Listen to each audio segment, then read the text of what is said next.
Hello दोस्तों, नमस्कार। मैं चंदेल महंत आप सभी का स्मृति कोचिंग क्लासेस में स्वागत करता हूं। दोस्तों, आज हम लोग संख्या पद्धति के प्रश्नों को फिर से देखेंगे। आज सबसे पहले टाइप 10 को देखते हैं। तो इसका पहला प्रश्न है, दो संख्याओं का अंतर 137 है। यदि बड़ी संख्या 680 हो तो छोटी संख्या ज्ञात कीजिए। दो संख्याओं का अंतर 137 है, बड़ी संख्या 680 है, तो छोटी संख्या ज्ञात करना है। तो देखिए दोस्तों, इस प्रश्न को हल करने के लिए सूत्र लिखना पड़ेगा। बड़ी संख्या माइनस छोटी संख्या बराबर अंतर। बड़ी संख्या माइनस छोटी संख्या बराबर अंतर। अब इसी में मान रखेंगे तो बड़ी संख्या, देखिए बड़ी संख्या का मान कितना है 680, इसलिए नीचे लिखेंगे 680 माइनस, ये माइनस को उतार देंगे। छोटी संख्या का मान नहीं दिया है इसलिए इसकी जगह y लिख देंगे। छोटी संख्या की जगह क्या लिखेंगे, y। अंतर, इसके बाद बराबर में अंतर दिया है, तो अंतर कितना दिया है 137, इसलिए बराबर में क्या लिखेंगे 137। अब इसके बाद देखिए, ये जो माइनस वाई है, ये माइनस वाई, इसको पक्षांतर करके इस साइड ले आएंगे। तो माइनस में है तो इधर आएगा तो प्लस में हो जाएगा। और ये जो 137 है, इसको इधर लाएंगे, पक्षांतर करेंगे तो ये प्लस में था इसलिए इधर आएगा तो माइनस 137 हो जाएगा। अब इसके बाद 680 में 137 को घटा देंगे, तो 680 में 137 को घटाएंगे तो 543 हो जाएगा। यानी y का मान कितना हो गया 543। तो छोटी संख्या हो जाएगा 543 और यही होगा इस प्रश्न का आंसर। अब देखिए प्रश्न नंबर 2।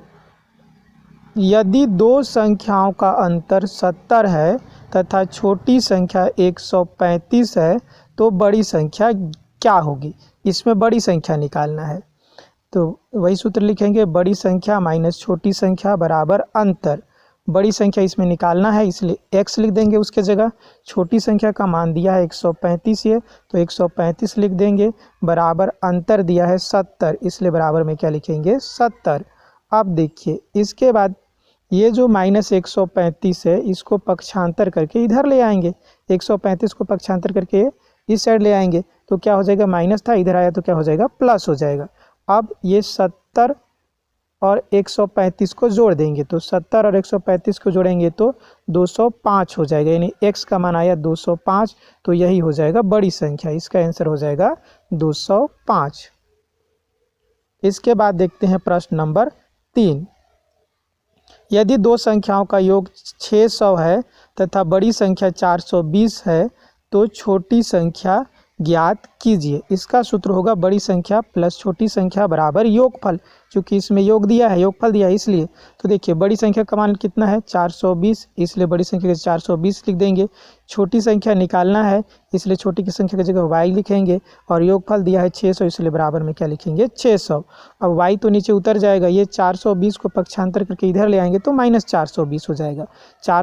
600 में से 420 को घटा देंगे तो 180 हो जाएगा। y का मान 180 आया, यानी कि छोटी संख्या क्या हो जाएगा 180। इस प्रश्न का आंसर हो जाएगा 180। प्रश्न नंबर 4। यदि दो संख्याओं का योगफल 82 है तथा छोटी संख्या 33 है तो बड़ी संख्या बताइए। इसमें बड़ी संख्या बताना है। सूत्र लिखेंगे बड़ी संख्या प्लस छोटी संख्या बराबर योगफल। अब बड़ी संख्या निकालना है, बड़ी संख्या की जगह x लिख देंगे, इसलिए छोटी संख्या का मान 33 है तो यहाँ पे 33 लिख देंगे। योगफल कितना दिया हुआ है, ये योगफल दिया है 82, इसलिए बराबर में क्या करेंगे 82। अब इस 33 को उठा करके इधर ले, यानी पक्षांतर कर देंगे तो क्या हो जाएगा माइनस 33। तो 82 माइनस 33 हो जाएगा। ये वाला x यहाँ पे उतर गया, इस x को फिर यहाँ उतार देंगे और 82 में से 33 को घटा देंगे तो 49 आ जाएगा। 82 में से 33 को घटाएंगे तो कितना आ जाएगा 49। तो इसका आंसर हो जाएगा 49। आप देखते हैं टाइप 11 के प्रश्न को। दो संख्याओं का योगफल 16 है तथा गुणनफल 55 है तो उनके व्युत्क्रमों का योग क्या होगा। दो संख्याओं का योगफल 16 है तथा गुणनफल 55 है तो उनके व्युत्क्रमों का योग निकालना है। व्युत्क्रम का योग निकालना है दोस्तों, तो देखिए दो संख्या मानेंगे x और y। अब इन दोनों का योगफल कितना है 16, इसलिए x प्लस y बराबर 16 लिखेंगे। ये समीकरण 1 हो जाएगा। इसके बाद दोनों का गुणनफल कितना है, ये दोनों का गुणनफल 55 है, इसलिए x y बराबर हो जाएगा 55। ये समीकरण 2 हो जाएगा। इतना करने के बाद दोस्तों ये x और y का व्युत्क्रम लिख लेंगे। तो x का व्युत्क्रम होता है 1/x और y का व्युत्क्रम होगा 1/y। देखिए व्युत्क्रम मतलब जैसे 2/3 है, इसका व्युत्क्रम यदि लिखना है दोस्तों तो ऊपर नीचे कर देते हैं, यानी 3 ऊपर चला जाएगा 2 नीचे चला जाएगा। तो उसी प्रकार x का व्युत्क्रम लिखना रहेगा तो x के बट्टे में 1 रहता है, तो 1 क्या हो जाएगा ऊपर चला जाएगा और x नीचे, इसलिए x का व्युत्क्रम 1/x हो जाएगा। उसी प्रकार y का व्युत्क्रम करेंगे तो y ऐसे, तो y के बट्टे में 1 होता है दोस्तों, 1 ऊपर चला जाएगा y नीचे, तो 1/y यानी y का व्युत्क्रम 1/y। तो इस तरह से व्युत्क्रम लिख लेंगे। अब इन व्युत्क्रमों का योगफल निकालना है, इसीलिए क्या करेंगे इसको जोड़ेंगे। तो देखिए व्युत्क्रम का योगफल, तो ये व्युत्क्रम 1/x है इसको और 1/y इसको जोड़ेंगे। तो देखिए ये 1 का गुणा इस y से होगा तो y हो गया यहाँ पर, ये 1 का गुणा x से हुआ इसलिए यहाँ पर x हो गया, बीच में प्लस का चिन्ह इसलिए प्लस उतार दिए, और ये जो नीचे x है और ये y है, इस xy का गुणा करेंगे तो क्या हो जाएगा xy हो जाएगा। अब देखिए इसके बाद ये जो y है ये y और ये x, तो इसको इधर x को पहले कर देते हैं और y को बाद में, तो x + y हो जाएगा और x y को नीचे उतार देंगे। अब आएंगे समीकरण 1 में, तो देखिए x + y का मान यहाँ पे रखना है, तो x + y का मान 16 है, इसलिए x + y का मान यहाँ पे रख दिए तो क्या हो गया 16। और इसके बाद नीचे देखिए क्या है xy, तो xy समीकरण 2 से रखेंगे, ये xy का मान 55 है, तो नीचे क्या हो जाएगा 55, मतलब x + y और xy का मान क्या हो जाएगा 16/55। तो यही दोनों संख्याओं का व्युत्क्रम हो जाएगा, यानी 16/55 ये आंसर हो जाएगा। प्रश्न नंबर 2 देखिए, दो संख्याओं का योग 40 है और उनका गुणनफल 375 है, तो उनके व्युत्क्रमों का योग क्या होगा। इसी के जैसे बनाएंगे, दो संख्या मान लेते हैं x और y। अब दोनों का योगफल कितना है 40, इसलिए x + y = 40, ये समीकरण 1 हो जाएगा। दोनों का गुणनफल देखिए 375 है, इसलिए xy = 375, ये समीकरण 2।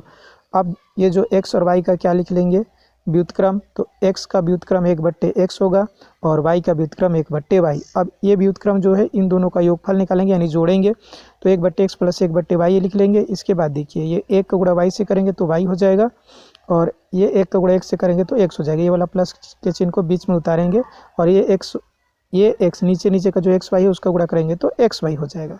अब देखिए x को पहले लिख दीजिए और y को बाद में, तो x + y हो जाएगा, बट्टे में क्या हो जाएगा xy।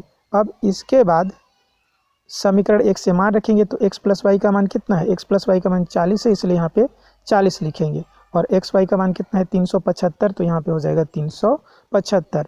अब 40 और 375 को 5 से काट दीजिए, तो 5 8 40 होता है, इसलिए 8 आ गया, और इसको काटेंगे तो 5 7 35, 2 बचेगा तो 50 25, मतलब 8/75 हो जाएगा काटने के बाद।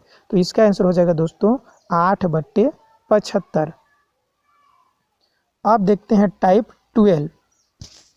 तो देखिए एक संख्या में 69 से भाग देने पर शेष 45 प्राप्त होता है, यदि उसी संख्या में 23 से भाग दिया जाए तो शेष कितना प्राप्त होगा। एक संख्या में 69 से भाग देते हैं तो शेष 45 प्राप्त होता है। अब उसी संख्या को कितने से भाग देते हैं 23 से भाग देते हैं तो शेष कितना प्राप्त होगा, ये प्रश्न पूछा गया है। तो देखिए दोस्तों, पहले जिस संख्या को हम 69 से भाग दिए हैं वो संख्या पहले ढूंढ लेते हैं। तो देखिए इसके लिए क्या करेंगे, 69 को 2 से गुणा कर दीजिए। 69 को हमेशा जो भी दिया रहेगा यहाँ पे उसको कितने से गुणा कर दीजिएगा 2 से। तो 69 को यदि 2 से गुणा करते हैं तो 138 आ जाएगा। अब 138 जो आया उसमें ये 45 को जोड़ देंगे। ये 138 में क्या करेंगे, 138 में 45 को जोड़ देंगे। तो 138 में जब 45 को जोड़ेंगे तो 183 हो जाएगा। मतलब समझिए कि मूल संख्या हमने ढूंढ लिया 183। अब 183 में क्या करेंगे, इस 23 को 23 से भाग दे देते हैं।